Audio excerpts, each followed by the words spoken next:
naniniwalaan ng mga kapatid na nagpapaikot ng ating mundo? Pera? Kaya lang, pag wala na rin ng pera, tapos na. Ano ho? Ano ang nagpapaikot ng mundo sa banda-banda rin sa banda-banda riyan? Mga minamahal, mga kapatid ko, napakarami ng mga sobrang siglang-sigla. Sino umabot ng Friendster nung una? Nasikat na akala natin hindi na magwawakas ang Friendster. Abay nagwakas, nagkaroon ng Facebook. Ang ating mga pinangahawakan ngayon, posibleng magwawakas din. Pero naniniwala ba kayo, mga minamahal ko, ang nagpapaikot ng mundo ay ang pag-ibig. Ang pag-ibig po, love makes the world go round.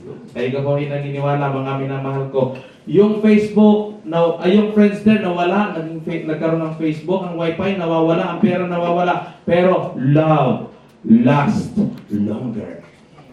Meron po tayong tanong, mga minamahal. Have you ever asked yourself, can love really change people? Can love really heal wounds? Can love really make people happy and joyful? Can love really restore broken lives? Restore relationship? Can love really do things amazing sa ating mga buhay? Ang topic po natin ngayong gabing ito ay pinamagatang The Power of Love. The Power of Love. Ano nga yung kanta? Ano simula noon? Whisper. Pero grabe ang Diyos. Sinong naniniwalang may gagawin ang Diyos ngayong gabing ito? Sinong naniniwalang mangungusap ang Diyos sa bawat isa sa atin? Sinong naniniwala na tayo magiging mas malakas paglabas natin dito? Mas full yung ating perspektibo, mas matibay yung ating mga plano. Mga minamahal ko, samahan niyo po ako sa 1 Corinthians chapter 13 verses 4 to 8a. At ito po ang sinasabi. Love is patient. Love is kind. It does not envy. It does not boast. It is not proud. It does not dishonor others. It is not self-seeking. It is not easily angered. It keeps no record of wrong. In verse 6, love does not delight in evil, but rejoices with the truth. It always protects, always trusts, always hopes, always perseveres, and love never fails. Purihin ang Diyos sa pagkabasa ng kanyang salita at mapagpala ang lahat ng mga nakarinig. Minsan pa tayong manalangin. Ama naming dakila, banal, at makapangyarihan sa lahat. Salamat po, Diyos, sa isa na namang pagkakataon na binigay mo sa amin, Lord God, upang kami, Panginoon, ay mabusog ng iyong mga salita at mensahe. Salamat po, O Diyos, sa pagkakataong ikaw ay masamba sa Espiritu at katotohanan. Katotohanan, ikaw nga po, O Diyos, ang pag-ibig. Ikaw po ang Diyos na makapangyarihan. Ikaw po ang Diyos na hindi nagbabago noon, ngayon at magpakailanman. Ikaw ang Diyos na nasa lahat ng dako. Ikaw ang Diyos na kasama namin ngayon, Lord. Iniimbitahan namin sa lugar na ito ang iyong makapal na presensya. In the name of Jesus. At sa tuluyan namin paglapit sa iyo, O Diyos, Lord, kami po ay with a humble heart po, Panginoon, nagpapalinis sa iyo. Lord, malaya ka pong kumilos sa lugar na ito. In the name of Jesus. At katakpuin niyo po ang bawat isa sa amin. Hindi lamang po kami, Panginoon, makikinig, Panginoon, matututo. Ang buhay po namin ay mababago. We declare, Panginoon, ang katagumpayan mo sa buhay ng bawat isa. In Jesus' mighty name, lahat ay magsabi ng Amen and Amen. Hallelujah. Ano ang love? Pag sinabing love para sa inyo, pag-ibig. Ano yung pag-ibig para sa inyo? Love. Ang pag-ibig ay love at ang love ay pag-ibig. Ayos tayo dyan. Ano nga ba talaga ang love? Mga donya, ano ang love? Pagmamahal. At kapag nga ikaw ay nagmamahal, ikaw ay may pasensya. Ang pasensya ay tikmang kakano sa bakery. Pagka nauubusan ng pasensya, pumunta ka sa bakery ni Ate Leda. Baka may tinda. Nakakain na kayo ng pasensya? So, kapag ka ikaw may pag-ibig, ikaw ay mabuti, ikaw ay hindi maiinggitin, ikaw ay hindi mayabang. Yan. Kapag ka ikaw ay may pag-ibig, i-honor mo kahit yung mga hindi ka honor. Ano? Kapag ka ikaw ay may pag-ibig, hindi sarili ang inuuna. Not self-seeking, kasi madalas marami sa atin naghahanap ng presidential table. Ano? VIP ako. Dapat inuuna ako. Bisita ako. Ano? So we are not self-seeking. Kapag hindi self-seeking, ay ano ka? Ano pagka hindi? Anong opposite ng self-seeking? Mas inuuna mo yung iba. Ano, hindi mo iniintindi yung iyong... Hindi naman ibig sabihin, huwag mo nang intindihin yung iyong sarili. Ano, papaano mo naman na magmamahal sa kapwa mo kung sa iyong sarili kulang ka. Diga? Di ba nakaranas tayo ng turo? Itinuro ng ating nagturo. Na sabi nga ay, uunahin mo rin ang sarili mo kasi paano ka makapagbibigay ng bagay sa iba na kung wala ka noon. Ano? You cannot give anything that you do not have. No? Sinong gustong yumaman? Bakit gusto mong yumaman? Yan. Pagka gayon ang iyong dahilan, payayamanin ka ng Lord. Pagka sabi, sinong gustong yumaman? Ako po. Ay, bakit gusto mong yumaman? Gusto kong makapag-travel. Gusto kong makapunta ng Japan. Gusto kong makabili ng bahay. Gusto kong makabili ng sasakyan. Pwede na nasusugan natin. Bakit gusto mong magkaroon ng bahay? Lalaki-lakihan ko ang bahay dahil gusto kong magkaroon ng gawain sa bahay na aking pagagawa. Alam niyo mga minamahal ko, napakadali ang magkaroon ng bahay. Pero napakahirap magkaroon ng isang tahanan. Kasi hindi lahat po ng bahay ay masarap tahanan. Ano? Kaya nga ang tawag ay tahanan. Sino sa inyo ang misay ayaw na umuwi sa sariling bahay? Ang bahay ay tahanan. Ano? At nagiging tahanan lang isang bahay kung ang Diyos ang sentro ng relasyon ng isang pamilya. Ito'y nagiging tahanan. At ako'y natutuwa sa tinesipay ng ating kapatid, ng ating head. Ako'y naniniwala ang kanilang bahay ngayon ay hindi na bahay lang. Ito'y isang tahanan. Masaya kayo sa buong family. Dapat ang ating bahay ay tahanan. Ano ho? It is not easily angered. Sino ho ang mabilis magalit? Ay mabilis ho, ay ibawas na. Ang mahalaga ay nababawasan na ha? Dati. Pero kung naniniwala yung dati nyo, minsan nasusumpong pa rin. Pero ang mahalaga hindi na araw-araw sinusumpong. Ano, okay lang yung dating araw-araw sinusumpong, ngayon ay once in a blue moon. Pagka naman gayong once in a blue moon at sinusumpong, pagbigyan mo na. Ha? Pagbigyan mo na at least may pagbabago. Alam niyo ang buhay natin bilang Kristiyano dapat nakikita ang pagbabago. Kaya nga araw-araw paganda ng paganda. Ano ho? Pati yung ugali ay paganda rin ng paganda. Ano? Huwag kayong mag-iisip na ay ari Kristiyano na bago ng Diyos, ari hindi na nagagalit. May chance. Ano? May chance. Pero nasa katawang lupa pa tayo ha. Wala pa tayo sa langit. Wala pa tayo sa langit. May chance. At ang pinakamaganda, sa oras na ma-realize mo na hindi mabuti ang magalit, agad ay come humbly in repentance sa Diyos at magpatawad agad. Ano mo? Agad kung pwede naman yung may iwasan, kung pwede maiwasan, iwasan. Hinga ng malalim. Inhale, exhale, inhale, exhale, inhale, exhale. Ikaw ay magsuot na lang doon sa toilet at ikaw ay manalangin. Paglabas mo, iba na ang atmosphere. Maganda na. Ano? It keeps no record of wrong. Sino po sa inyong nagsusulat ng mga tinatawag natin exhibit number 1. Oh, ito exhibit number 2. Tanda-tanda ko exhibit number 3. Oh, may mga pruweba at hindi nalilimutan. Mga minamahal ko, ang ating ngayong tatandaan ay yung magagandang bagay. Pagka mga pangit, ito ay dapat lang na kalimutan dahil tayo ay nagmamahal. Pumalakpak na ang mga nagmamahal.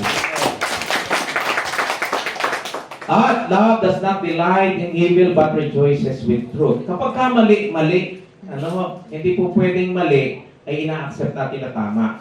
Kahit pa itong, tuwang-tuwa rin mag-sweetheart na ariin. Ako'y tuwang-tuwa sa kanila. Dahil, ang mali. Tama, kuya. Tama, ate. Tinanggap nila ang katotohanan. They don't delight anymore in evil. And they are rejoicing now with truth. Yan ang pinakamaganda. May assignment pa ako sa inyo. So, ako natutuwa sa mag-sweetheart na are. Magkaibigan na are. Mga minamahal ko, it always protect, it always trust, always hope, always persevere. And love never fails. Talaga pong ang pag-ibig, mga minamahal ko, it lasts longer. Hindi po ito basta nauubos, natatapos. Ang pag-ibig po ay katulad ng kuryente. May electrical engineer tayo dito. Ang kuryente ay nakikita. Sinong nakakita ng kuryente? Meron ho kable. Pero hindi mo nakikita ang kuryenteng dumadaloy. Pero ang kuryenteng dumadaloy, kapag dumaloy yan, ang ilaw ay nagkakaroon ng liwanag. Ang tahanan ay sumisigla. Kapag ang kuryente ay dumaloy, ang mga planta, ang mga refinery ay nag-ooperate. Mga minamahal ko, ang pag-ibig din po ay gayon. Ang pag-ibig po, kapag ito ay dumaloy, yung patay na pangarap, ito ay nabubuhay. Mga minamahal, yung relasyon na broken, ito ay muling nahihil. At yung mga nanlalamig, muling nag-iinit. Sino po ang nag-init na? Sino po ang nagkaroon ng relasyon na muling nabuo at nahil? Sino po ang may patay na pangarap na may buhay na dahil sa pag-ibig? Dahil sa pag-ibig. Yan. Sabay ang mga kabats ko. Hallelujah. Ang pag-ibig kapag dumaloy, makikita mo agad ang resulta. Amen. Salamat sa mga dinaluyan ng pag-ibig. Nagpatawad, nagmahal ng mga hindi ka mahal-mahal. Humaba ang mga pasensya, hindi na nagkikip ng record of wrong. Yan po ang mga umiibig. Mga minamahal ko, alam pa po ba ninyo how effective ang pag-ibig? Gaano ka-epektibo ang pag-ibig? Ang isa pong, ayon po sa pag-aaral, napatunayan po nila na ang isa pong pasyente, the patient who receive regular love, visits, and encouragement ay mabilis ang recovery kumpara sa mga pasyenteng nagsosolo. Sa madaling salita, ako pinaniniwala ng mga pasyente, ang mga may sakit dito sa Pilipinas ay mas madali pong gumagaling kumpara sa mga pasyente na naroon sa US, nandoon sa Canada. Bakit? Nasaan sila? They are alone in the home for the aged. Na nakadepende sila sa caregiver. Nakadepende sila sa mga nurses na madalaw ng kanilang mga kapamilya minsan sa isang kwarter. Ang inihahanda na lang nila ay pira para pambayad doon sa services. Mga minamahal, pinatunayan po ng siyensya. Science confirms what the scripture already said. Ano ba ang sabi doon? A cheerful heart is a good medicine. In Proverbs chapter 17 verse 22. Literally, mga minamahal ko, love helps people live longer. Naniniwala ka po kayo? Kasi yung isang pasyente na mahinang-mahina, ay kapag nakausap natin, lumalakas. Lalo na kapag ipag-pray natin. Mga minamahal, mga kapatid ko, if we have anyone in our family na mayroong sakit karamdaman, the best medicine is our presence. The best medicine is our encouragement, our love, yung pag-ibig na tunay at totoo, iparamdam natin sa mga kapamilya na may sakit at karamdaman. Mga minamahal, the best illustration po ng pag-ibig ay walang iba. And that is yung pag-ibig na nagpabago ng future, ng mundo, ng sangkatauhan. When Jesus was crucified in the cross, that is the greatest illustration of love. Romans chapter 5 verse 8, while we were still sinners, Christ died for us. He did not wait for us to change, to transform, to improve. He loved us first. Akalain niyo, minahal tayo ng Diyos noong mga panahong tayo'y nagkakasala. Paano ang pagmamahal na ginawa niya?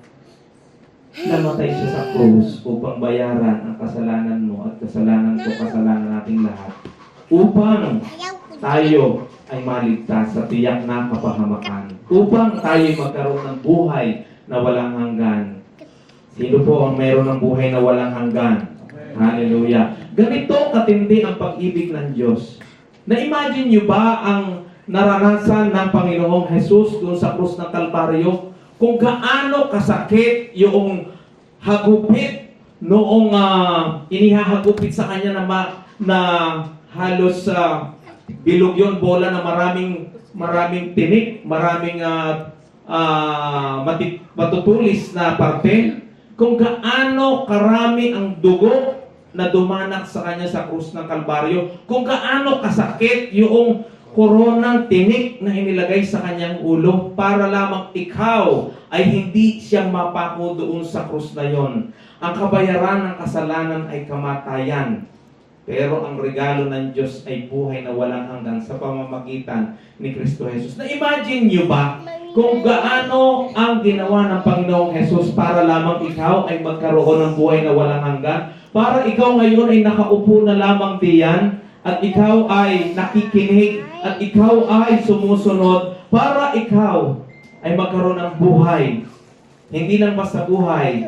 Ang sabi nga ng Panginoong Jesus, I have come that you may have life and have it to the full. Hindi basta lang buhay na walang hanggan ang kaloob ng Diyos sa bawat isa sa atin. Ang kaloob niya ay buhay na ganap at kasiyasiya. Yung dito pa lang sa lupa, komportable tayo. Pag tayo nag-church, naka-aircon, Samantalang nung una, ang mga sumusunod kay Kristo sa ilalim ng kuweba.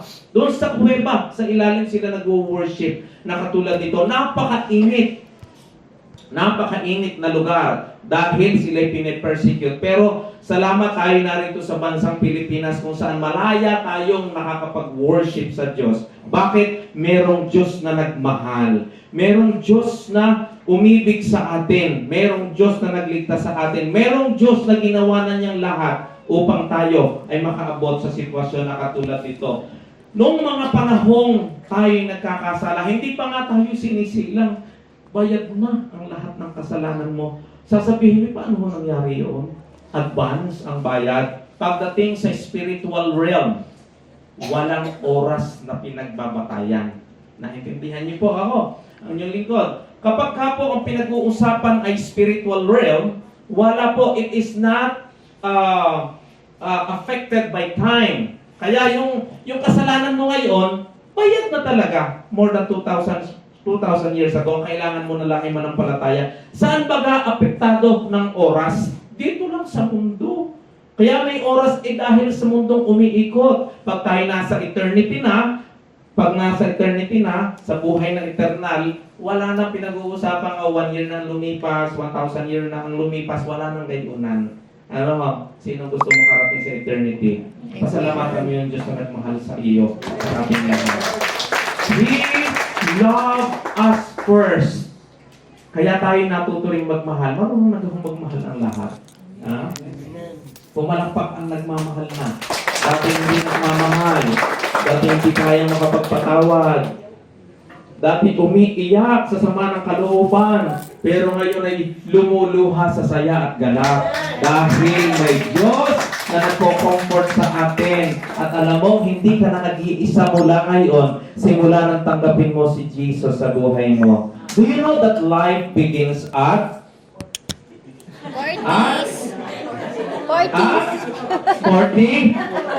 Alam ninyo, Ako'y naniniwala kayong mga tumanggap kay Jesus, nung tanggapin nyo si Jesus kahit ang edad nyo tayo magkakabatch, doon tunay na nagsimula ang inyong buhay. Life begins when you accept Jesus in your life. On that moment, doon nagsimula ang buhay spiritual. Doon nagkaroon ka talaga ng tunay na buhay at sumigla ang iyong buhay. Ano sabi nga natin kanina? Ang pag-ibig ay para itong kuryente na kapag ka ito'y dumaloy, lumiliwanag. Kaya naman ngayon, lahat ng dinaluyan ng pag-ibig ng Diyos, nakangiti.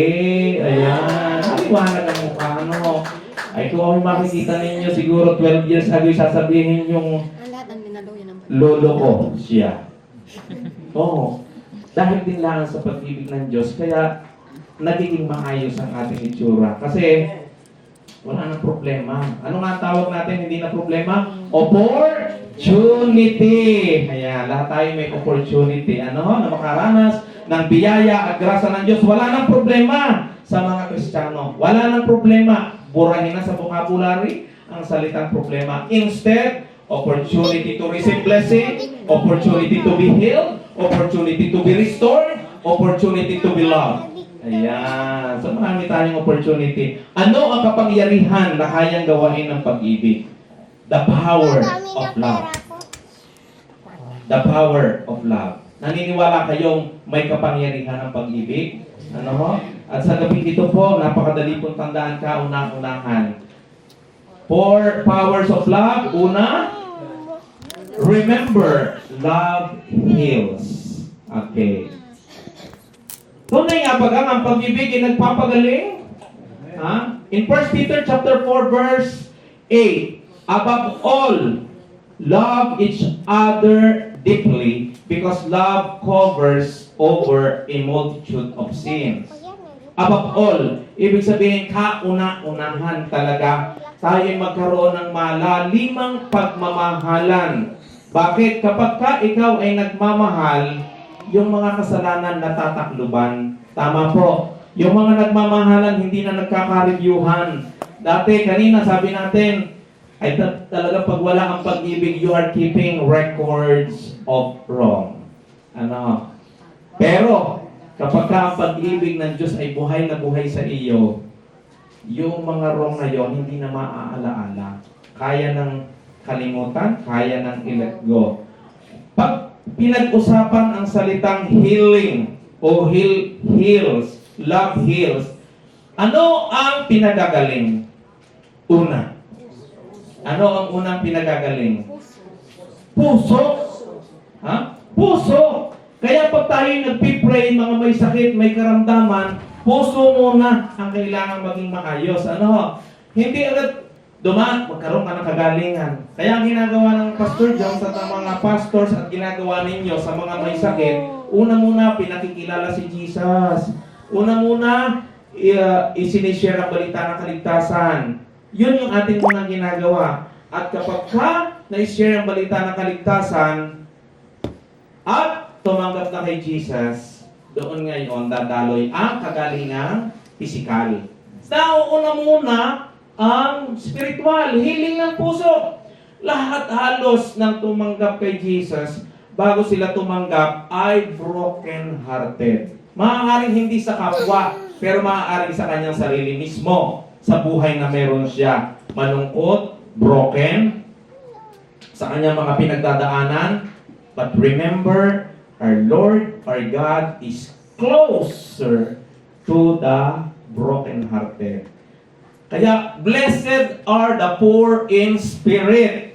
Lahat dapat ng tao ay dadaan talaga sa sitwasyon na broken in spirit. At kapag ka ikaw ay broken in spirit, ibig sabihin lungkot na lungkot ka, depressed na depressed ka, ang dami mong problema, you are blessed. Bakit? Blessed are those who are broken in spirit. Poor in spirit. Nasa Matthew chapter 5. Ano ha?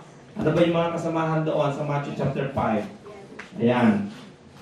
So mga minamahal, mga kapatid ko, una-munang hinihil o pinaghihilom ay ang broken na puso. Dahil kapag ka ang puso mo, ang spiritual na bahagi ng buhay mo ay malusog, susunod ang kalusugan ng katawan mo. Kayo ay naniniwala, pumalakpak ang naniniwala. Kapag ang puso mo ay nahil na, kasunod, mahihil ang bulsa mo. Ha? Maraming mga ang bulsa ay marami ng tagpi. Hindi ito tagping literal ha. Ang ibig sabihin ay talagang ang dami ng wound ng bulsa. Pero oras na ang puso mo ay mahil o magkaroon ng restoration sa Diyos, susunod, payaman na ng payaman ang buhay mo. Paganda na ng paganda ang buhay mo. Kung yung wala ay magkakaroon. Walang negosyo magkakaroon, walang trabaho, magkakatrabaho. Bakit? Ang Diyos na Ama mo, hindi ka papabayaan. Ang mga magulang baga, pinababayaan ng mga anak. Taas ang kamay, palagay ko marami ng magulang dito. Hindi nyo pinababayaan ang inyong mga anak. Kapag ang inyong mga anak ay humihingi ng tinapay, bibigyan nyo ba sila ng ahas? Hindi natin gagawin yon. Bakit? Mga anak natin sila. So, ganun din ang ating Amang nasa langit. Kapag ikaw ay tumawag, alam mong anak kaniya, at alam ng Diyos na ikaw ay anak niya, never kanyang pababayaan. Maaaring hindi sinasagot ng Diyos agad, pero sabi nga, in His time, mararamdaman mo ang pagkilos ng Diyos sa buhay mo. Mga minamahal mga kapatid ko, God heals. Because God is love, so truly love heals. Yan na may marami nang napag-usapan simula pa kanina, and I believe many of us ay maraming mga nasaktan sa mga salita o maaaring sa ngayon ay nakakasakit pa rin at nakakatanggap pa rin ng pain. Mga minamahal ko, only God's love, yun ang spiritual medicine na pwedeng mag-heal ng puso natin. Paano? Tayo pagka nagpipray, sige magpatawad ka. Alam mo ba ga, na nung mga panahon na ikaw ay nagkakasala, pinatawad ka na ng Diyos. Diga? Hindi po ako makakapagpatawad kasi over my dead body talaga. Mga minamahal ko, doon sa lugar na yon ay meron tayong pinuntahan dahil itinuwento sa akin nung ako yung nag-funeral service. Habang ako nag-funeral service, ang tinuturo natin, ang nagpapatawad ay pinatatawad din ng Diyos. Ang hindi nagpapatawad ay hindi rin pinatatawad ng Diyos. Pagkatapos ng funeral service, Pastor, yun hong isa pa namin kamag-anak din ay talagang hindi ko nagpapatawad, hindi nga ako napunta rito sa lamay. Hindi naman pupuntahan. Pinuntahan agad namin, noon din. Pinuntahan namin yung kapitbahay. Sabi ko kaya po kami narito. Ang unang nagsalita ay yung nakarinig ng umattend ng funeral service. Sabi niya, kayo po, ako po yung nagparito dahil ako ay kanina'y natuto doon sa itinuturo kanina. Pagkatapos siya, ako na. So kami po ay nakaupo at kami po ay nagkukwentuhan. At dumako kami dun sa sitwasyon ng kanyang buhay. Ang sabi ng lalaki, hindi ko po kayang patawarin. Hindi ko kayang patawarin. Talagang hindi nagpapatawad. So, anong ginawa natin? Okay, kahit po hindi kayo nagpapatawad, allow me to share the Word of God. At sila'y nakinig. At pagkatapos makarinig, pikit ang mga mata. At pagkatapos ipikit ang mga mata, Lord, paalaala mo sa mga taong ito, ang mga taong kanilang patatawarin pa. Mga minamahal ko, pagkatapos noon, I believe, hinipo na ng Diyos yung kanyang puso. Bakit ka daw siya hindi magpapatawad? Ang sabi niya, ay ako'y sinuntok noon naroon sa lamay na yun, yung nandunoy, hindi ko kayang patawarin. Yun kapatid, ang nanuntok ay bunsong kapatid ng kanyang asawa. So hindi raw kayang patawarin. Pero mga minamahal ko, pagkatapos noon ay talagang napakaganda ng aming usapan. Ay sa susunod ay kayo iniimbitahan namin doon sa natunuan. Kami may gawain doon minsan dito sa inyo. Wait, pwede ho. Ayan, mga minamahal, only God's love can heal the wounds there in your heart.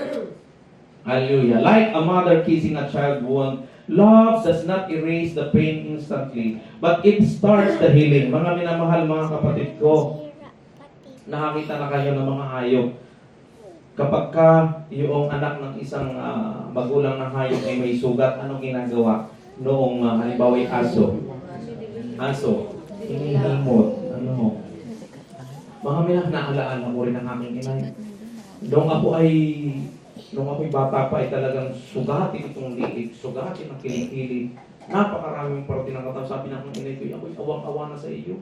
Hindi ko alam na hindi mabubuhay pa talaga ng mahaba. Talaga namang ang sugat mo ay parang yung sa aso na talagang bilang isang inay talagang inaanuhan, naniniwala siya na gagaling. Mga minamahal ko, gayon din ang Diyos, ang pag-ibig ng Diyos kapag kumilos sa atin. Maaaring kapag dinatnan ka ng pag-ibig ng Diyos, hindi ka agad gagaling, pero nagsimula na ang kagalingan sa iyo. Instantly, kapag ginawa ng isang ina yon sa sugat ng bata, hindi naman agad gumagaling, but nagsimula na ang healing. Mga minamahal ko, mga kapatid, kapag tinanggap natin si Jesus, hindi naman ibig sabihin na heal na agad, pero maniwala ka, nagsimula na ang healing process sa buhay mo. What you just need to do, magpatuloy ka na magtiwala sa Diyos na nagpapagaling. Hallelujah. The Good Samaritan in Luke chapter 8, chapter 10, we know the story. Na yung na isang lalaki po ang dinali ng mga tulisan, ginagawan, sinaktan, at naroroon sa lugar kung saan ang unang napadaan ay ang priest, at ang priest ay umibah ng daan. Ang pangalawang napadaan ay ang Levita. Ang Levita ay umibah ng daan. Ang sunod na napadaan ay ang Good Samaritan, at siya ay lumapit. Ano ang ginawa? Kanyang nilagyan ng langis at ng wine. Ito'y inintindi, dinala doon sa inn. At kinabukasan, binigyan niya ng 2 dinari ang innkeeper, at siya daw ay babalik upang whatever man ang kanyang magastos noong innkeeper, kanyang babayaran ito. Mga minamahal, mga kapatid ko, yan po yung isa sa napakagandang example ng pag-ibig na nagpapagaling. Kung hindi kumilos ang Samaritano na ito, ang mabuting Samaritano, gagaling kaya o hindi gagaling yung narap na tao ng mga tulisan? Hindi. Mga minamahal, mga kapatid ko, love is God's bandage for broken hearts. Ang pag-ibig po, yun ang pinakamatinding kapal sa mga tao na nangangailangan. May nagtatanong kasi, sino ka po ang tunay na kapwa? Sino ang kapwa doon sa tatlo? Yung priest, yung Levita, o ang Good Samaritan? Sino yung kapwa nung narab na yung Good Samaritan? Sino ang inyong kapwa? Sino ang inyong kapwa? Meron baga within your area of responsibility, within the vicinity of your community, within your family, friends, at mga katrabaho na nangangailangan, at alam mong nangangailangan pero wala kang ginagawa? Maybe it's not only, we're not talking about money, maybe it is something related to spiritual, to relationship, o to any issues na pinagdadaanan nila sa kanilang buhay. Tayo bagay nagiging Good Samaritan sa kanila, o tayo ay katulad ng priest o ng Levita na umiiba ng daan. Umiiba ng daan kapag hindi natin sila tinutulungan, alam natin sila may problema. Umiiba tayo ng daan kapag tayo ay umiiwas na abutin ang mga taong dapat ay inaabot natin. Mga minamahal, mga kapatid ko, ang nais ng Diyos tayo ay maging katulad niya. The Good Samaritan walang iba kundi ang Panginoong Jesus. He is the true, real Good Samaritan. At sa lahat ng mga nakatanggap ng pag-ibig ng Diyos na nagpapagaling at naghihilom ng sugat, we will do the same. Hallelujah. May pangako ng Diyos sa bawat isa. Whoever is kind to the poor lends to the Lord. Sino ka po ang poor? Sino ka po ang kapwa ng poor? Who are the neighbors of those who are poor? Maybe poor in spirit, poor in health, poor in finances, poor in relationship. Sino ang kapwa nitong mga poor na ito? Kapag ikaw ay naging mabuti sa kanila, ikaw ay nagpapahiram sa Diyos. At kapag ikaw ay nagpahiram sa Diyos, He will reward them for what they have done. Tumaas ang kamay ng kasama dun sa them. Yeah. Hallelujah. So, never stop helping others. Merong pangako pa rin ang Diyos sa atin. Those who refresh others will also be refreshed. Ikaw na tumutulong sa iba, makakaranas ka rin ng tulong. Maaaring mula sa Diyos mo, mula sa kapwa. Ano ho? Kung yung una ay heal, love heals. Pangalawa, love empowers. In Philippians chapter 4, verse 13, I can do all things through Him who gives me strength. Hallelujah. Ang inyong pong lingkod ay nagpapasalamat sa Diyos na talaga naman full of strength ang binibigay ng Diyos sa atin. Ay parang minsan ay lumalaga rin. Alam nyo, maraming ginagawa rin ang Pastor Jones. Ano ho? Maraming mga naka-line up din tayong ginagawa. Pero salamat sa Diyos sa kalakasan ng katawan na kanyang ibinibigay. Salamat sa Diyos sa mga suporta na ibinibigay ng Diyos sa Pastor Jones. Bakit po? Hindi ko kayang gawin ang lahat ng ito kung hindi dahil sa Kanya.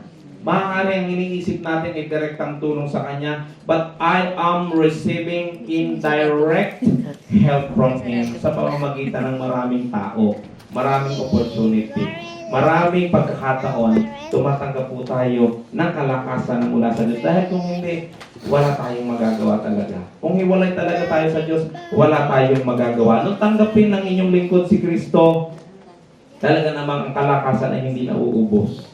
Hallelujah. At yung mga pagkakataon na ang Diyos ay nangusap sa atin, you have to do this, you have to do that, you have to pray for this, you have to pray for that. Pag may nagbigay ng pagkakataon, uunahin talaga natin ang Diyos. Bakit po? Talagang nabubuhay lang tayo dahil sa Kanya. Ano? I no longer live. Bakit lang tayo nabubuhay?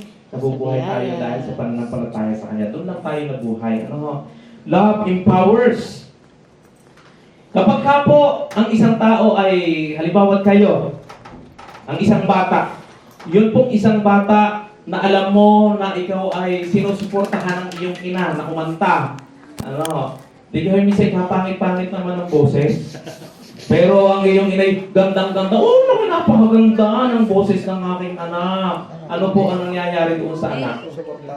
Lalong nagpapakaliging kumanta at yung pangit na boses ay paganda ng paganda. Na-empower. Ano? Kaya mga minamahal, mga kapatid ko, tayo nandito na, ika nga, nag-yes na rin lang tayo sa Panginoong Jesus. Maaaring ikaw ay pinanghihinaan ng loob. Maaaring kinakapos ka pa ng kalakasan. Sabi mo, ako naman hindi marunong manalangin. Hindi marunong manalangin pagka may problema. Diyos ko po! Manalangin ka na. Ano, mga minamahal, mga kapatid ko, ako naman hindi marunong mag-share ng Word of God. Eh, pero kapag isineshare naman yung kuwentuhan ng buhay na may buhay, ikagaling. Alam nyo, kay binigyan ng talento ng Diyos. Naniniwala ako. Alam nyo ang buhay nyo before. At ako'y naniniwala yung buhay nyo rin dati, yan din naman ang gagamitin. Halos lang din. Kung ikaw ay may passion sa ganoon, ay di yun din ang gagamitin. Mapapalitan lang ng passion. Still passionate. Ano? Bakit dibaga? Ay sa gagaling baga naman, yung gumagawa ng hindi kabutihan nung una marami sa atin, ano, ay kagagaling magkuwenta eh. Ano, magagaling magkwenta. At napakahalaga ng oras din. Ano, yung nga lang iginugugol nila sa hindi maganda. Anong tawag natin doon? Time management. Kapag ikaw ay nakakilala kay Kristo, it is the same time management din naman lang ang i-apply mo. Ano, yung ikaw ay mahilig sa kuting-tingin, tingnan niyo ang ating brother Imon, ngayon lang sila uma-attend ng kasalan ng pamangkin. Mahilig sa kuting-tingin pero sino ang nag-a-assist sa atin sa pag-set up ng ating sound system? Oh, di ba it's the same passion din ang ini-apply. Saan kayo magaling? At saan niyo ginagamit ang galing na inilagay ng Diyos sa inyo? Bago pa man kayo makakilala kay Kristo, alam niyo kung saan kayo magaling. Saan niyo na ginagamit? Ginagamit niyo na po baga ang mga bagay na yan? O kayo ay nahihirapan pa? Do you still need more empowerment of God's love in your life para gawin ang mga bagay na ito? Remember, love empowers. When someone believes in you, you stand taller. When God loves you, you rise higher. Tingnan niyo itong si Peter. Maaari tayo katulad ni Peter. Ilang beses na dininay niya ang Panginoong Jesus? 3 times.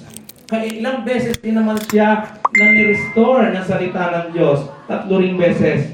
Do you love me, Simon, son of John? Opo. Ano sabi niya? Feed my lambs. Do you love me, Simon, son of John? Opo. Yes po. Ano sabi? Feed my sheep. Ay, tinanong pa uli ng pangatlo Simon, son of John, do you really love me? Medyo na ano na si Simon Peter. Ang sabi, feed my lamb. Alam niyo lang ang pagkakaiba ng lamb at saka ng sheep? Ano ang pagkakaiba ng lamb at sheep? Bata pa. Sa ating application, sa ating buhay, sino ang lamb? Sino ang mga lamb dito? Yung mga bago pang nakakilala sa Lord. Less than 1 year. Sinong less than 1 year nakakilala sa Diyos? Taas ang kamay. So yun yung mga lamb. Ha? 1 year ka pa lang ang tumanggap kay Jesus.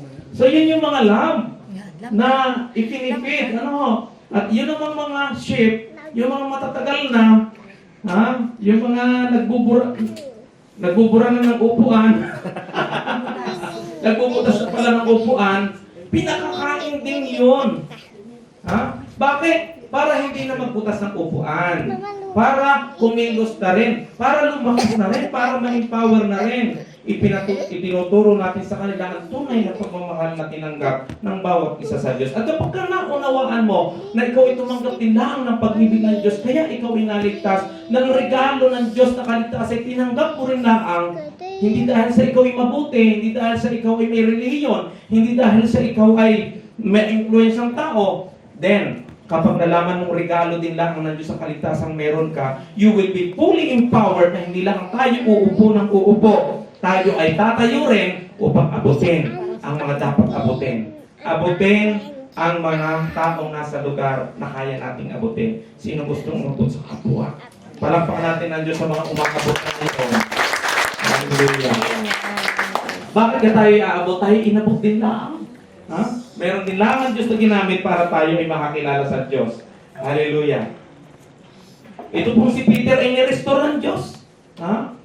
Pero kung tingnan ninyo, 3 beses na itinatuwa ang Panginoong Jesus, pero siya kinaawaan ng Diyos, inirestore siya, in-empower siya, hanggang sa naman Panginoong Jesus ay mag-ascend na nga, ay talaga si Peter ang pinagkatiwalaan niya para siya manguna doon sa mga sumusunod sa kanya.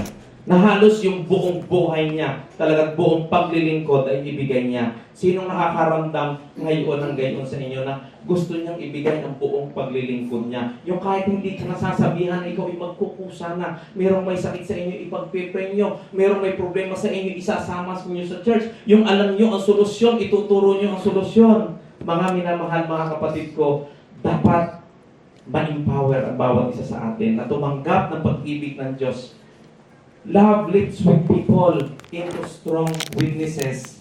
Let the weak say, I am strong. Let the poor say, I am free. Yan ang, paano mangyayari yun? Kikilos ikaw, kikilos ako, kikilos tayong lahat. Bakit? Naku po mga minamahal ko, ano kaya ang sasabihin ng Diyos na nagligtas sa atin kung mismo yung katabi natin, yung kapitbahay natin, katrabaho natin, wala tayong ginagawa? Alam natin si Jesus ang solusyon sa kanilang problema.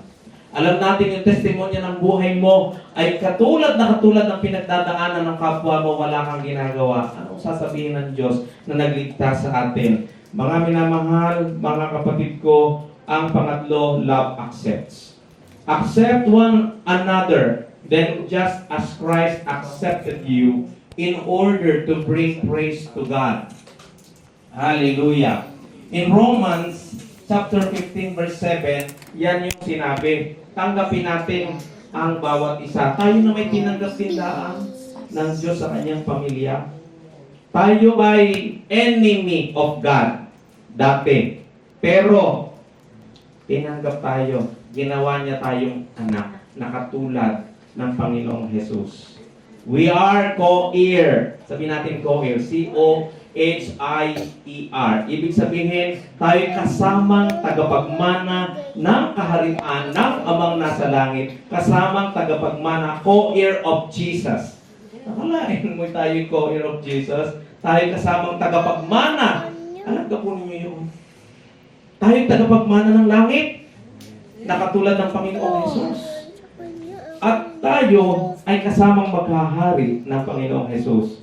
Alam ka po ninyo ang ating inaasahan? Hope in the future. Again, para sa mga hindi pa alam, ang inaasahan po natin anytime from now, we are in the end times, anytime from now, magkakaroon ng rapture. Ang rapture po, lahat ng nanampalataya kay Jesus ay maglalaho, baka damit na lang na naiwan dito. Tapos, kung ikaw ay ang katabi mo hindi mananampalataya, magugulat yung hindi nananampalataya. Nasaan na nagsuot itong si Cindy? Saan nagsuot si Joey? Damit na lang naiwan. Mapapunta tayo doon sa alapaap, salubungin tayo ng mga anghel doon, nagpapatunog ng trompeta, doon ang anghel, ang Panginoong Jesus ay nandoon din, at lahat ng mga nanampalataya kay Jesus doon ang punta sa langit. For 7 years dito sa lupa, again sa eternity ay walang time. Ha? Hindi kontrolado ng time sa eternity. Ano? Doon ay magkakaroon ng Bema Judgment, re-rewardan tayo ng mga crown, kung ano-ano. Pero mga minamahal ko, dito sa lupa, 7 taong paghihirap. Pamumunuan ng Antichrist. Ha? Ganon katindi. At pagkatapos ng 7 taong paghihirap, ang Panginoong Jesus ay bababa. Glorified body, kasama noong mga nagpunta doon sa heaven, ha? Bababa siya upang umupo doon sa trono sa Jerusalem. Ito pa rin ang mundo, pero ang unang gagawain niya, ang demonyo si Satanas ibabox niya. Totoo may demonyo ha? Naniniwala ka kayo? Hindi yung katabi ha? Hindi yung kamag-anak ha, na lagi nakagalit. Hindi yun. Totoong may demonyo, totoong may Satanas ha, mga minamahal. Itong si Satanas ay ibabox for 1,000 years. At 1,000 taon na maghahari ang Panginoong Jesus. During that time, yung mga Antichrist, siguro isang bulong lang niya, isang ihip lang niya, ay lalamunin na ng lupa, yung mga yon. Siya uupo roon sa loob ng 1,000 taon. Ang mundong ito pa rin magiging perfecto. Ibig sabihin, kung ikaw ay datnan ng Panginoong Jesus, albay bukas sa bukas na, hindi kayo nanganganak pa, ay kung may manganganak sa loob ng 1,000 taon, napakaraming tao magiging tao sa mundong ito. Lahat ng manganganak ay manganganak ng manganganak. Okay? At malamang ikaw naman nagaling doon sa langit na kasama ng Panginoong Jesus na maghahari sa mundong ito, malamang ikaw ay gagawain na presidente ng Pilipinas. Oh, di ba kakaganda? O gagawin gobernador ng Batangas. O kaya na may gobernador ng Africa. Ayan. So yan yung mga nakaabang sa mga taong mananampalataya kay Jesus, ha? So, at pagkatapos noon, ang sunod na mangyayari after 1,000 years, pakakawalan si Satanas. Makakapanukso na naman. At lahat ng nanampalataya kay Jesus, huhusgahan na. Ihiwalay na ang tupa sa kambing. Kambing ang tawag sa mga hindi nanampalataya kay Jesus. Impyerno ang punta. Ang mundong ito'y maglalaho na. Pero bago maglaho, bababa muna ang bagong langit, the New Jerusalem, the New City. Bababa. Gaano kalaki po? Nakasulat sa Biblia. Basahin nyo sa Book of Revelations, yung mga pahuling chapter. Ang sukat po noon, ay nung akin pong estimate, ang sukat ay mula dito sa Taiwan hanggang doon sa Singapore ang haba. At ang taas is certain, yun ay kwadrado. So ibig sabihin, yun ang pupuntahan natin lahat. Napakaganda ang mga pundasyon puno ng mga bato, mga perlas. Ang loob ay ginto, mga minamahal ko. Tinanggap ka lamang ni Kristo. Inaccept ka lamang ng Diyos. Tayo mga dating kalaban ng Diyos. Tayo mga dating enemy of God. Pero tayo ay tinanggap ng Diyos dahil sa pag-ibig. Dahil lang sa kanyang pag-ibig, kaya tayo ay naririto ngayon. Kaya dahil sa pag-ibig, kaya tayo buhay na ngayon spiritually. At ang aasahan natin, yung bagay na yun. Hope and a future. Yun ang future ng bawat isa. Kayo ay masaya na kayo makakasama ron. Palakpakan natin ang Diyos. Ulit po natin sabihin. Kasi marami hindi nakakaalam, lalong-lalo na yung mga bago. We are in the end times. Kung anak mo, hindi mo pa naiisama. Kung ang iyong katrabaho, mga magulang, ay hindi mo pa nai-introduce ang mabuting balita, the gospel, the good news. Naku po, yung na natin ihintay yung biglang nag-rapture, iiwan sila. Ha? Kikilos tayong lahat. Bakit? This year, we will move forward towards our calling. Lahat kayo ay may calling. Hindi kuling-ling, ha? Lahat ay may calling. Kikilos tayo. May magagawa bawat isa. Ano? Ayan. Mga minamahal, mga kapatid ko, ang Diyos po ay napakabuti. Maaaring ang tao i-reject ka. Pero ang Diyos never na i-reject ang tao sa Kanya ilalapit. Ikaw man ay murderer. Ikaw man ay robber. Ikaw man ay killer. Yan na nga. Oh. Ikaw man ay adulterer. Ha? Ikaw man ay scammer. Ikaw man ay addict sa lahat ng klase. Ikaw man ay addict sa pornography. Ikaw man ay addict sa sugal. Anumang addiction o anumang klase, lumapit ka sa Diyos. Hindi ka niya i-reject. Ikaw ay tatanggapin niya. Dahil ako'y naniniwala, marami sa atin na ganoon, pero ngayon, tinanggap tayo ni Jesus. Mga minamahal, ang Panginoong Jesus po ay nakikain doon sa mga makasalanan. Pero hindi siya nag-join sa pagkakasala. Dahil ang Diyos, kailanman ay hindi pwedeng magkasala. May nagtatanong, napakaganda ng trivia nung isang tao. Yung ang tanong niya ay, ano ang hindi alam ng Diyos? Meron. Napakaganda ng tanong na yun. Ano nga ka? Ano ang hindi alam ng Diyos? Hindi alam ng Diyos gawaing magkasala. Hindi alam tumaya sa loto. Diba? Hindi kayang tumaya sa loto ng Diyos. Ano ho?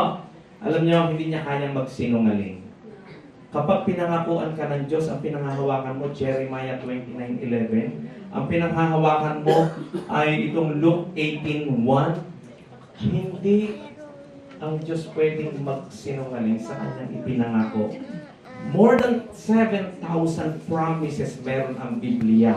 Panghawakan mo ang pangako ng Diyos. Hindi magsisinungaling. Hindi niya kayang gawain. Hindi kaya niyang hindi gagawin ang ipinangako niya. Ano ga ang pinangako sa inyo ng Diyos? Ang problema, hindi naman nagbabasa ng Biblia. Pero nakikinig daw naman. Pero I encourage you this year, yung hindi nagbabasa ng Biblia, magbasa.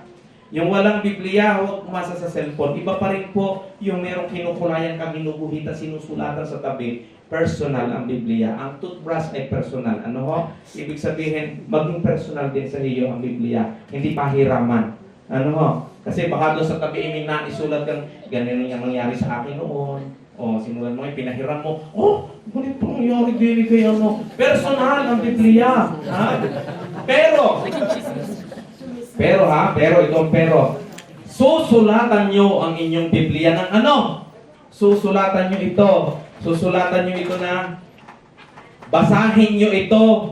Dito ka maliligtas. Bakit? Anytime from now, pwedeng marapture ka. Maiiwanan ang Biblia. Yung mga maiiwanan dito hindi nananampalataya kay Jesus, maaaring ibig ka mag-anak nyo. Kung hindi nyo pa naabot kaibigan nyo, pag nakita nila ang iyong Biblia, babasahin nila yun. May tsansa pa rin silang maligtas. Yung kapag sinabing, deny Jesus! Hindi nila i-deny si Jesus kahit sila patayin. Doon sa 7 years tribulation. Kung nakita nyo na po, magbabasa pa rin sila ng salita nila. Marami sa mga Israelita ay maiiwanan. Dahil sa kapanahonan ngayon, kakaunti pang Israelita ang nananampalataya sa Panginoong Jesus. Most of them ay maiiwanan. Kaya sila ang magbabasa ng Biblia kapag tayo na-rapture na. So nakikita niyo po ang mga mangyayari. Mga minamahal, excited po na tayo sa rapture. Hallelujah. Ay ito. Like a door that is always open. Ang pag-ibig po ng Diyos, it says, come as you are. Hindi ka pinapapasok ng Diyos dahil ikaw ay mabuti. Hindi ka gino-join ng Diyos sa kanyang pamilya dahil ikaw ay maayos. Ang sabi ng Diyos, tumuloy ka sa kung ano ka. Dahil sa oras na makarinig ka ng salita ng Diyos, sa oras na tumanggap ka ng regalo, sabi nga, it is by grace that we have been saved through faith in Christ. Kapag kayong grasyang iyon ay tinanggap mo na, alam niyo po ba kung sino ang grasya? Ang grasya ay ang Panginoong Jesus. He is the grace. Pag sinabi, ano ba ang grasya? Sino ba ang grasya? Jesus is the grace. Kapag tinanggap mo na mismo ang grasya, ang pananampalataya ng isang regalo, mababago ka. Kaya come as you are, dahil wala namang mananatili na nagayaan sa oras na ikaw ay magpatuloy ng Kristo sa buhay mo. Hallelujah. Ang isa po, in John chapter 8, yung pong isang babaeng pinagbababato, we know the story. Gusto palang batuhin. At nakita ng Panginoong Hesus, bakit ito pong babaeng ito isang adulterer? Ha? Adulterer nga kapag babae, ang tawag pagka babae. Magkaiba yan iba pagka lalaki, ano. So, nakikiapid, ano. So, mga minamahal, ano nangyari? Ang Panginoong Hesus ay yumuko, nagsulat. At pagkatapos, sinabi nga niya is, 2 beses siyang nagsulat. Siguro confirmation yung sinulat. Habang nanonood yung mga gustong, ito po yung nagkasala, etc. Ganito po ang sinabi in the law of Moses during that time na kapag ganito, talaga ang pagkakasala ng isang tao ay dapat pagbabatuhin. At ang sabi ng Panginoong Jesus later, kung sinong walang kasalanan ay siyang unang bumato. At nung time na yun, utay-utay nang nag-alisan ang mga gustong bumato. At ang sabi ng Panginoong Jesus doon sa babae na nagkaroon nga ng problema ng pakikiapid, inuskahan ka baga? Hindi po. Nabago ang buhay ng babae ito. Tinanggap ng Diyos itong babae ito. Sumunod kay Kristo. Love opens doors, no judgment ever could. Hallelujah. Pang-apat at panghuli, love leads to life. Love leads to life. Ano ba talaga ang mahalaga sa Diyos? Mahalaga sa Diyos ang buhay natin. John 3:16, For God so loved the world that He gave His one and only begotten Son, that whoever believes in Him shall not perish but have an eternal life. Ang napakaganda pong example dito ay ito pong magnanakaw na nakapako sa krus. Di ba? Tatlo sila. Ano? Yung isang magnanakaw. Anong nangyari doon? We know the story. Ano sabi po? Bigay yung dalawang nakapako, left and right, ay nag-uusap at kinuputya nung isa ang Panginoong Yesus. Kung ikaw Diyos, dapat itulungan mo yung sarili. Parang ganyan, ano? Sabi naman ng ano ko pag naman. So, anyway, ang sabi nung isa ay alalahanin mo naman ako. Dating mo sa iyong kaharian. Alam nyo, mga minamahal ko, pinabasa ko yung parting yun. Wala akong nakita na humingi ng tawad yung magnanakaw o yung thief o yung nakapako sa krus na yun.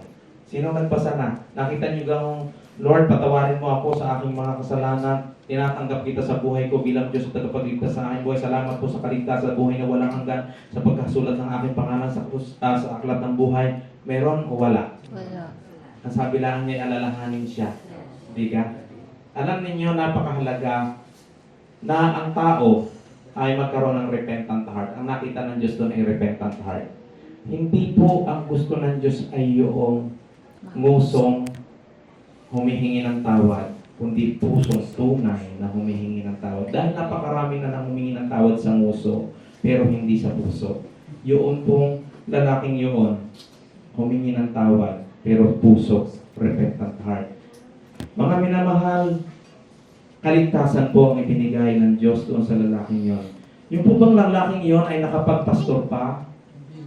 Yung po bang lalaking yon ay nakapag-life group leader pa? Nakapag-fellowship pa na katulad ng ginagawa natin? Yung po bang lalaking yon ay umabot pa para ipag-pray ang mga may sakit at nangangailangan? Hindi na. We know that the love of God does not just comfort us, it directs us. Itinirect ng Diyos yung lalaking yun sa kaligtasan. Sinama sa kanyang paraiso. Noon din, namatay din yun. Pinagbabali-bali ang buto. Ano? Tiga? Kasi noon ay binabali ang buto para masigurado talaga na patay na. Ano? Pero ang Panginoong Jesus ay na-confirm talaga na patay na. Hindi na kinailangan bali-baliin pa ang kanyang mga buto. So, mga minamahal, mga kapatid ko, napakahalaga ang buhay mo, buhay ko, buhay natin lahat. Yan ang nililigtas ng Diyos. Yan ang nililigtas ng Diyos. At hindi, iba-iba ang kalooban ng Diyos, ano, katulad noon. Kaya, very important, kapag kayo may mga makikita, mga tao na sa balit ng karamdaman, hindi nyo alam, baka pagkatapos yung may pag-pray, matsutsugin na. Hinihintay lang pala na may pag-pray ninyo. So, ilan lang ng ating naipag-pray, after nating maipag-pray, namatay na po. Namatay na po. Ay salamat sa Diyos at bago naman namatay, tumanggap kay Jesus. So lahat tayo ay kumilos upang marami. Multitude of soul ang maligtas. Hallelujah. Palapakan natin ang ating Diyos.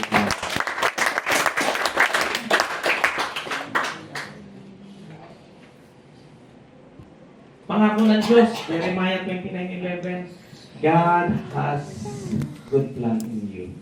For I know the plans I have for you, the plan to prosper you and not to harm you, the plan to give you hope and the future.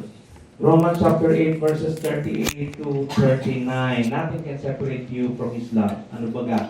Neither life nor death, neither present nor future, neither demons nor angels, neither. So, the heights or depths ang makapagse-separate sa pag-ibig ng Diyos sa atin. Kung tinanggap mo na si Jesus, hindi yung mga nangyayaring sitwasyon sa buhay mo ang makapaghihiwalay sa inyo si Jesus, kay Jesus.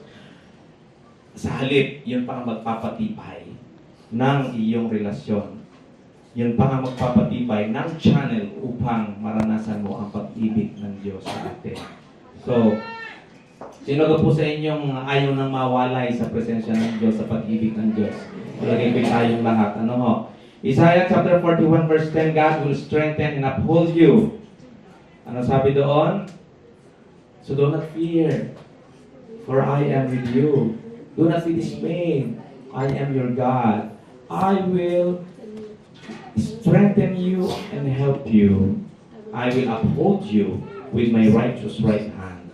Yan ang pangako ng Diyos sa atin. Kaya manatili tayo sa pag-ibig ng Diyos. Manatili tayong umiibig. Hallelujah. Life application, receive God's love daily.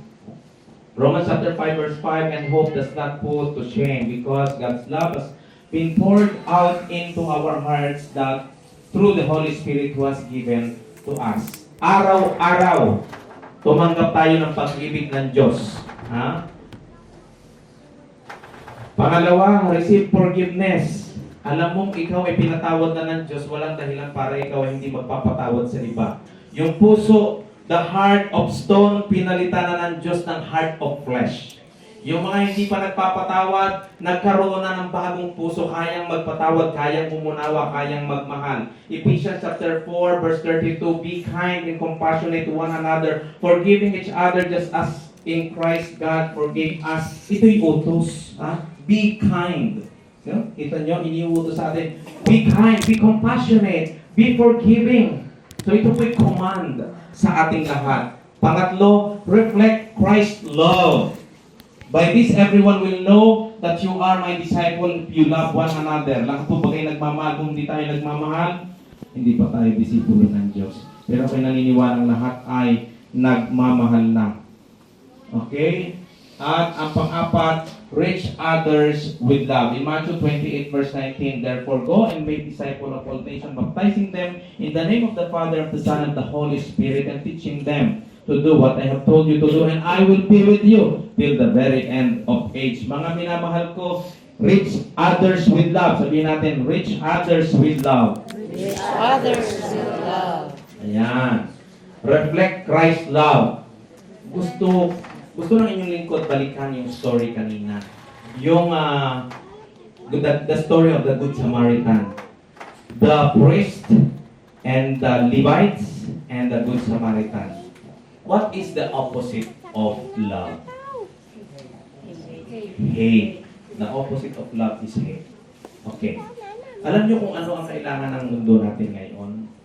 Kasi napaka-clear na ang opposite ng love ay hate. At hindi gusto ng Diyos na tayo ay hater. Ano ha? Pero merong isang napakalaking porsyon na hindi kinikilusan ng maraming Kristiyano. Hindi naman ako galit sa kanya. Okay, that's fine. Galit ako sa kanya, magpatawad ka. Diba? Pero ito, yung isang portion na hindi kinikilusan ng Kristiyano. Yun po, anong kasalanan ng priest? Anong kasalanan ng Levites? Siya ba igalit doon sa hirap na yon? Galit pa sila? Maaaring galit, maaaring hindi. Ano ha? Pero kung hindi sila galit, may kasalanan ba? May kasalanan ba, mga minamahal ko? Yung Levita at saka yung priest ay umiwas ng daan. Hallelujah. Alam nyo, hindi po ang usapan ngayon ay huwag kang magalit para tayo ay magmahal. Ang usapan po ngayon, kung tumanggap ka ng pagmamahal, ikaw ay maging concerned citizen. Naintindihan niyo po ako. Naintindihan niyo po ang pagkakaiba ng hater at concern. Marami po sa atin ay unconcerned, pero hindi hater. Naintindihan niyo po ang inyong lingkod. Ano? Gusto ng Diyos tayo ay maging concerned. Dahil kung hindi tayo kikilos ngayong tanong ito, at sasabihin natin, hindi naman ako galit, pero wala tayong ginagawa, we are unconcerned people. Hindi natin concern ang kaligtasan ng mga kapamilya natin. Hindi natin concern ang kaligtasan ng mga katrabaho natin, ng mga kaibigan natin. Wala tayong ginagawa, pero sila tiyak na mapapahamak. Sila katulad noong nakahiga sa kalsada, impyerno ang pupuntahan kung wala tayong gagawin, hindi tayo kikilos. Walang mananatiling unconcerned tayo ngayong taong ito. We are moving towards our calling. Tayo magiging concerned sa lahat ng tao halos na inilalapit ng Diyos sa atin. Maging doon sa mga neighbors natin, doon sa mga poor na hindi natin kilala, pero we know that they are poor in spirit. Ano ang kailangang maligtas? Katulad kanina, nakapako sa cross yung thief, kailangang maligtas sa kanilang mga buhay. Ano ho? Masarap tumulong sa pamamagitan ng pera. Ano ho? Idagdag nyo na ang pagtulong upang maligtas ang kanilang kaluluwa. Idagdag nyo na. Maaari kayo merong thousands and thousands or hundreds and thousands, pero alam lang natin ibigay. Pero kung may opportunity, share the gospel. Pray for them. Let them accept Jesus. Mga minamahal, palakpakan natin ang Diyos. Yan yung tunay na pag-ibig. Makikita nyo the power of love kapag kakinusan natin ang mga bagay na ito. Kasi napakadali ang definition ng love is the opposite of hate.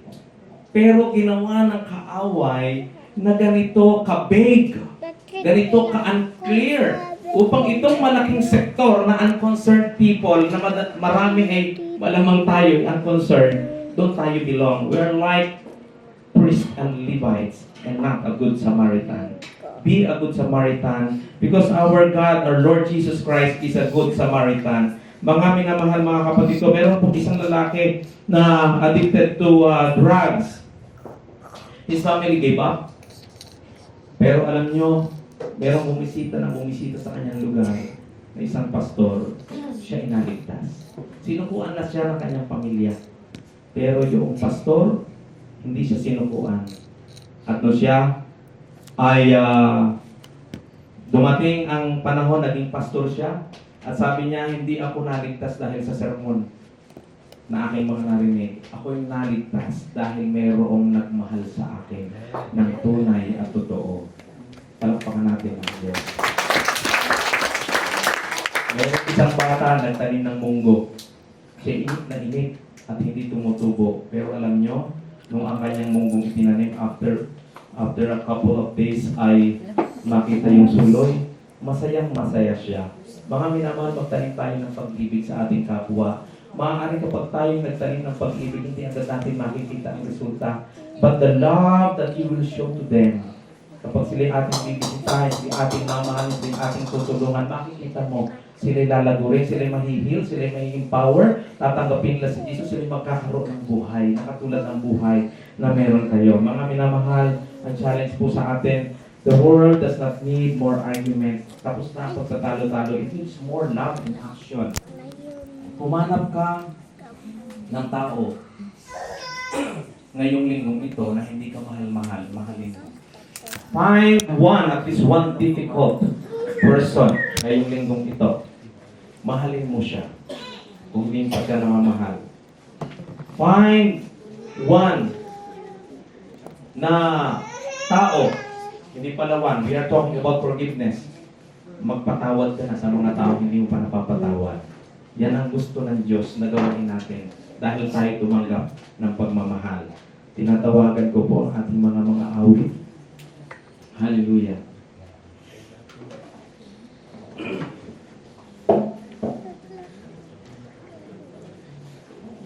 Ako'y naniniwala na kapag naunawaan natin ang tunay na pagmamahal ng Diyos sa atin, doon lang tayo makakahakbang. Ang pinakamahirap ay yung unang hakbang. Yung unang hakbang ang pinakamahirap. Pero, kapag nalaman mo, tumanggap ka rin lang ng pagmamahal ng Diyos, kaya ka naririto. Lalakas ka para humakbang, para sa mga hindi pa naliliwanagan. Ang pag-ibig ng Diyos, yun lang ang kailangan natin. Ang pag-ibig ng Diyos, yun din ang hinahanap niya sa atin. Dahil ang gusto ng Diyos na makita sa atin, pusong umiibig, pusong nagmamahal. Ang Diyos ay nag-invest na sa atin. He invested His life for us. He has given His Son, our Lord Jesus Christ, to die in the cross for us to be saved and live.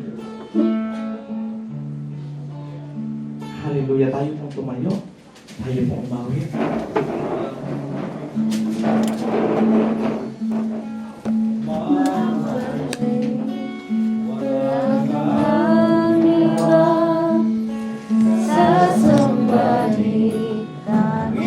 Ikaw lamang ang nagmamahal sa akin. Ang utos mo ang aming susundin.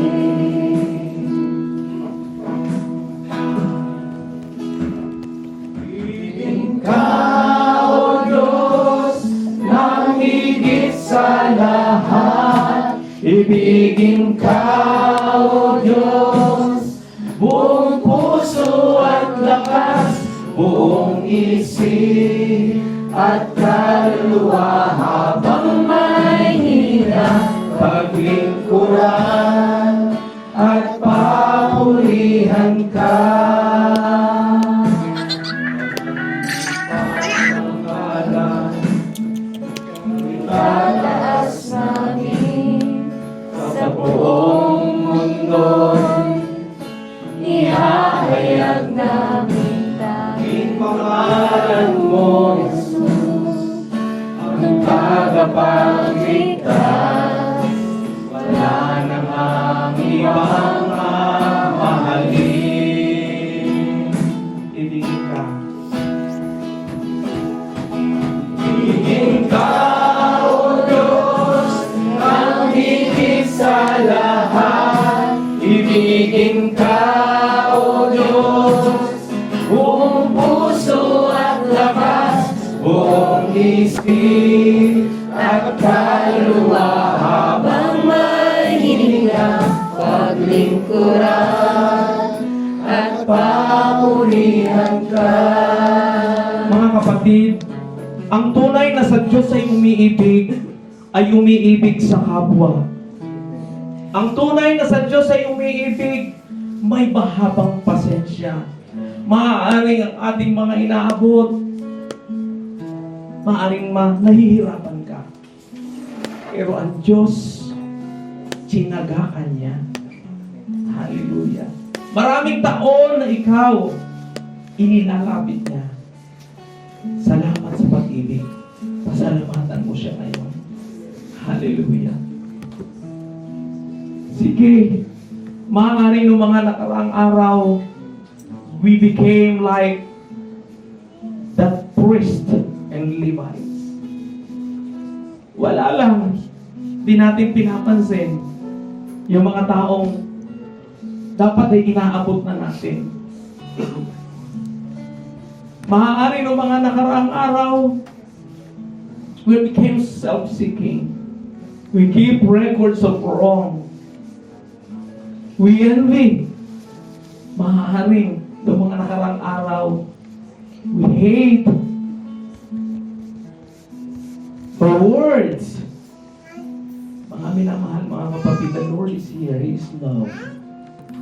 He is love that is moving in our heart. Sa pagkakataong ito, tayo lumapit sa Kanya. Magpamahal marunong mo bang humingi ng tawad? At pasalamatan siya for the enlightenment na may pagkatawad ang bawat isa sa atin. May calling ang bawat isa sa atin. Sa bawat pamilyahan na ating kinabibilangan, sa bawat community, sa bawat peer groups, may calling ang Diyos sa bawat isa sa atin. Pwede bagat sabihin natin sa Diyos, Panginoong Diyos, salamat po sa iyong pag-ibig na walang hanggan. Salamat po ako'y iyong inaawaan. Salamat po sa biyaya, sa regalong pananampalataya. Ako po'y patawarin mo sa mga pagkakataon na hindi ko lubusang nakikilusan ang nais mo. Tunay nga po na ang tunay na pag-ibig ay nagpapahilom ng suka. Ang tunay na pag-ibig ay nagpapalakas. Ang tunay na pag-ibig nagpapatawad. Ang tunay na pag-ibig naglilid sa buhay na walang hanggan. Patawad po o Diyos sa lahat ng aking mga kasalanan. Hugasan mo po ako ng iyong tugong buhay. I believe in you. You, Lord Jesus, is Lord, my Redeemer and my Savior. Come into my life. Malaya ka pong kumilos bilang Diyos ko, tagapagligtas ng aking buhay. Continue to empower me, O Lord. Palakasin mo po ako at hayaang malakaran ang iyong pagkatawag sa akin ngayong taong ito. Puspusin mo po ako ng banal na Espiritong Diyos na sasama sa akin sa araw-araw. Makita po sa aking buhay na ako'y tunay na umiibig sa iyo. Lord, panghahawakan ko po ang iyong mga pangako. In the name of Jesus. Amen. Amen. Sige po, patuloy tayong umawit. Itaas natin ang ating mga kamay. Ibigin ka, O Diyos, ng higit sa lahat. Ibigin ka, O Diyos, buong puso at lakas, buong isip at kaluluwa, habang may hinga, paglingkuran at papurihan ka. Paglingkuran at papurihan ka. Paglingkuran at papurihan ka. Father God, lahat po Panginoon ng mga kapatid ko right now, Lord God, na nagdi-desire, Panginoong humakbang at magpatuloy sa iyong pagkatawag ngayong taong ito. Empower them, O Lord, with your love in the name of Jesus. Lord, lahat ng kanilang pangangailangan, Lord God, sapagkat inuna nila ang makabilang sa iyong kaharian at dumakad sa katwiran, Panginoon. Lord, ipagkaloob mo sa kanila. Ito man po, Panginoon, ay pisikal na pangangailangan, financial po, Panginoon, relational po, Panginoon, Lord God, kapayapaan, anything, Lord God, idagdag po sa kanila. Walang maghihirap, Panginoon, because you called all of us to be a blessing to many in the name of Jesus, Lord God. You are the source of all of our resources, Panginoon. Thank you sapagkat mula ngayon, Lord God, tatanggapin namin, Lord God, ang lahat ng pribilehiyo ng pagiging anak mo. In the name of Jesus, Lord God. Walang manghihina, Panginoon, sa iyong ubasan. Lahat ay magpapatuloy, Lord God. Gagamitin mo po, Panginoon, ang aming mga buhay upang maraming maligtas, makakilala sa iyo. In the name of Jesus. Patuloy kang matanghal, O Diyos, sa buhay ng bawat isa. In the name of Jesus. Lahat ay magsabi ng Amen.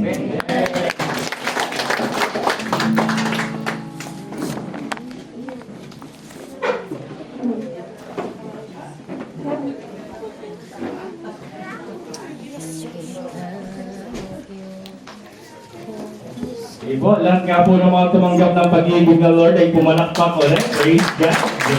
Alam mo po, ang pag-ibig po ng Lord is talaga pong hahabulin at hahabulin po tayo. Amen po ba? We who do not deserve Him receive the punishment that He didn't receive, that He didn't deserve. Tama po ba? And right now, what we can offer to the Lord is our gratitude, our time, our effort, at yun pwede nating mapakita by our offering. Whenever we come boldly to the throne of grace, tayo po ay dapat may handog sa ating Panginoon. Amen po ba? Amen. And our finances are just one of the many things na pwede nating ibigay sa Panginoon. Sabi po ng kwento ni Pastor Jones kanina, yung isang bata na nagtanim ng butil, sumaya ng munggo, sumaya siya na may sulay. Ano na po? Ngayon po, tayo yung mga nagtanim ng seed, pero mas natutuwa sa suloy na yon ay ang Panginoon. Amen po ba? So hawakan po natin yung ating mga offering na yon, and we will pray for it. Father God in heaven, in the mighty name of Jesus, in the power of the Holy Spirit, Father, we thank you, Lord God, for another opportunity, Lord God, na ikaw ay mapupurihan.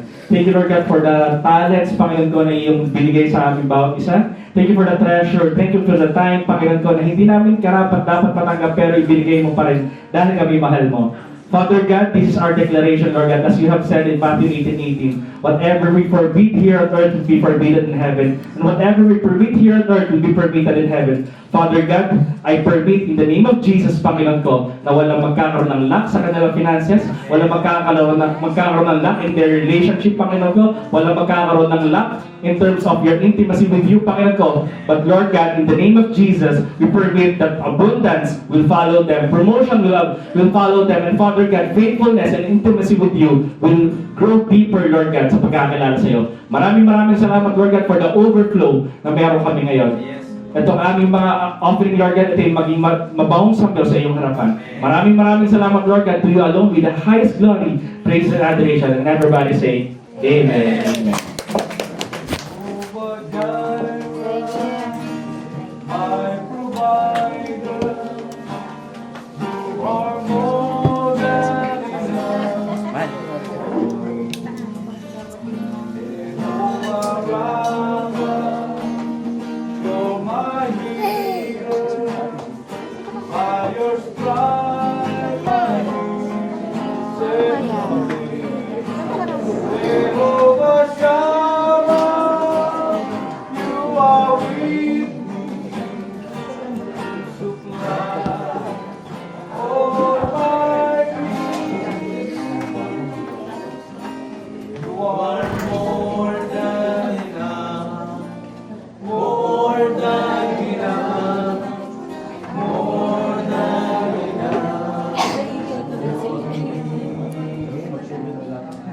Sige po, let's stretch forth our hand para sa ating mga offering. Father God, in the name of Jesus, Lord God, we acknowledge that you are the source po, Panginoon, na kami tumatanggap lamang, O Diyos, ng lahat ng mga biyaya, magagandang biyayang nagmumula sa iyo, Panginoon. Salamat po, O Diyos, sa bawat isa na nagkaloob, Panginoon, at hayaan mo nga po, O Diyos, ikaw, O Diyos, ang magbalik siksik, liglig at umaapaw na biyaya, Panginoon, sa bawat isa. Sapagkat, Lord, sinabi mo po, Panginoon, ang takalan na aming ginamit po, Panginoon, yun din ang takalang gagamitin mo para sa amin in the name of Jesus, Lord God. Lord, lahat ng kalakip na panalangin, O Diyos, sa aming pagbibigay, Lord, ito po, Panginoon, kinatugon mo na. Higit pa doon in the name of Jesus, Lord God. Magamit lamang, O Diyos, sa mga salaping ito for the expansion of your kingdom here on earth in the name of Jesus. Be glorified and be magnified po, Panginoon, sa buhay ng bawat isa in the name of Jesus. Lahat ay magsabi ng Amen. Amen. Tayo po'y patuloy na mananalangin. Tayo po, we will bridge the gap para sa ating bansa, para sa ating pamilya, para sa buong sangkatauhan. In the name of Jesus. Hallelujah. Hallelujah. Father God, tunay nga po, O Diyos, na ikaw ang mabuting Diyos, na bawat isang mga anak mo kapag tumawag sa iyo, Lord, naririnig mo in the name of Jesus. Tulungan niyo po kami, Father God, in the name of Jesus, na manalangin. Banal na Espiritu, help us to pray. At sa oras na ito, ibinibihis namin ang full armor of God, the helmet of salvation, the breastplate of righteousness, the belt of truth, the just gospel of peace, the shield of faith, the sword of the Spirit, kasama ng aming uusalin na panalangin, Lord God, kami iyong maririnig in the name of Jesus. Tunay nga po, O Diyos, na pinagpapaalam mo, Panginoon, ang bansa na ang Panginoon ay ang Diyos. In the name of Jesus, we believe, O Lord, Ikaw po, Panginoon, ang Diyos na matatanghal sa aming bansa. We believe Philippines is for Jesus. We believe, O Lord, Batangas province is for Jesus, Lord God. We believe, Lord God, bawat villages, bawat barangay kung saan kami, Panginoon, naroroon is for Jesus. We believe that Balete is for